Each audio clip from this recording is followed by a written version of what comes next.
السلام عليكم ورحمة الله وبركاته. ازيكم يا حبايب قلبي؟ يا رب تكونوا بخير وفي أفضل حال إن شاء الله. النهاردة هنتعلم مع بعض ازاي نعمل الفراخ المشوية في الفرن باللون والطعم والحلاوة اللي انتم شايفينها دي، طرية وجوسي كده، ولون تحفة وطعم والله ولا أروع. بجد مش هتندموا انكم عملتوها بالطريقة دي. تابعوا معايا الفيديو.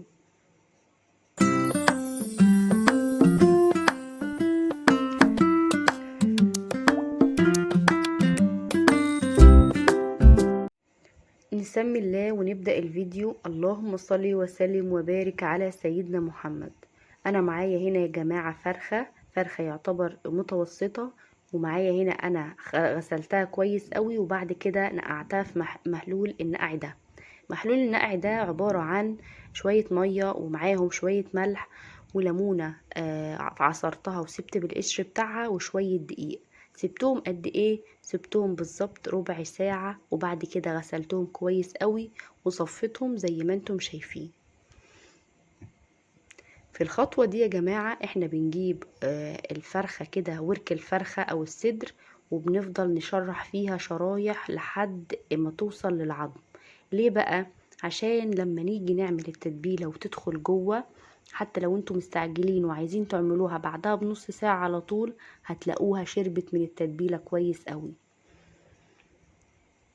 برضو عملتها في الورك، وبعدين هاجي على الصدر برضو وهقطعها شرايح لحد العظم من جوه.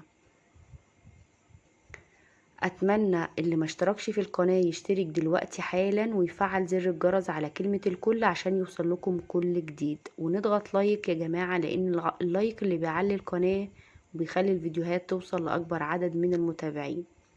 هنا معايا التتبيلة بتاعتي عبارة عن حبيتين من الطماطم، بصلاية متوسطة، قرن فلفل، 6 7 فصوص من الثوم. معايا هنا البهارات: ملح، فلفل، بهارات فراخ، مكعب مرق، شوية كمون. هنا البهارات دي يا جماعة انا هضربها مع الطماطم والفلفل والبصل والثوم، كله مع بعضه في الخلاط زي ما انتم شايفين. وهجيب الفراخ بتاعتي وانزل عليها بالتتبيلة. ومعايا هنا شوية دبس رمان، هنزل عليها برضو بمعلقة من دبس الرمان. بيديها طعم مسكر كده، وبيخليها لون اللون اللي انتوا شفتوه في اول الفيديو. هو اللي مسؤول عن الطعم واللون. هنحط بالظبط معلقة منه، وبعد كده بقى هنفضل نقلب في الفراخ كويس قوي. انا عايزة التتبيلة دي تدخل جوه الفراخ لحد العظم، يعني تدخل بين اللحم كويس قوي. وبعد كده هنسيبها نص ساعة. انا عملتها بعدها بنص ساعة لان انا كنت مستعجلة. والله والله يا جماعة طلعة طرية وطعم، بجد الصور والفيديو كمان ظالمها على الحقيقة بكتير، كانت تحفة. السر معانا هنا ان احنا هنحط شوية زيت في الصينية زي ما انتم شايفين.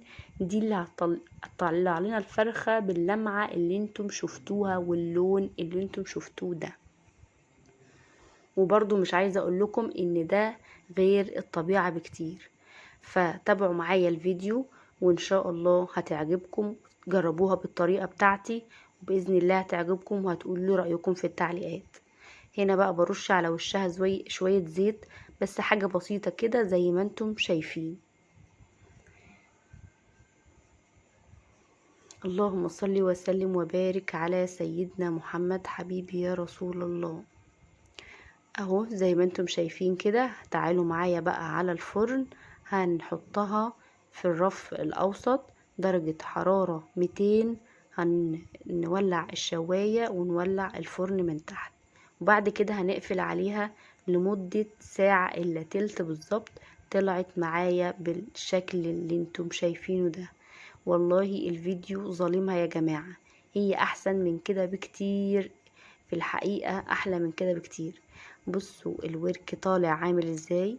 بصوا الفتح اللي احنا فتحناها، هي دي اللي ساعدت ان الفرخة تبقى جوسي وطرية ولونها يبقى حلو. وشاربة من التتبيلة وطعمها خطير خطير.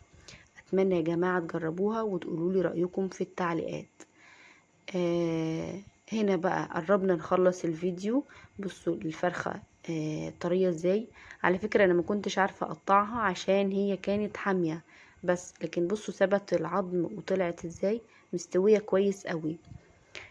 التتبيلة دي يا جماعة انا جايباها من مطعم مشهور جدا من في بلدنا، في المنطقة اللي احنا عايشين فيها. هو طبعا اللي متابعني عارف ان انا زوجي شيف، فكان شغال في مطعم، هو اللي قايل لي على الطريقة دي. طريقة بجد ما بتخيبش وجميلة قوي. هما بقى هناك في المطعم بيحطوها في الشواية اللي هي بتفضل تقلب كده، بيبقوا حاطين الفرخة بفرختها كده في الشواية. فانا بقى ايه خدت الطريقة وقلت بقى اقطعها احسن، يعني تشرب بالتتبيلة احسن، واحسن ما انا احطها في الشواية وتفضل تقلب تقلب. انا حسيت ان كده افضل، وانا فعلا من ساعة ما انا عملتها بالطريقة دي وانا طول الوقت بعمل الفرخة.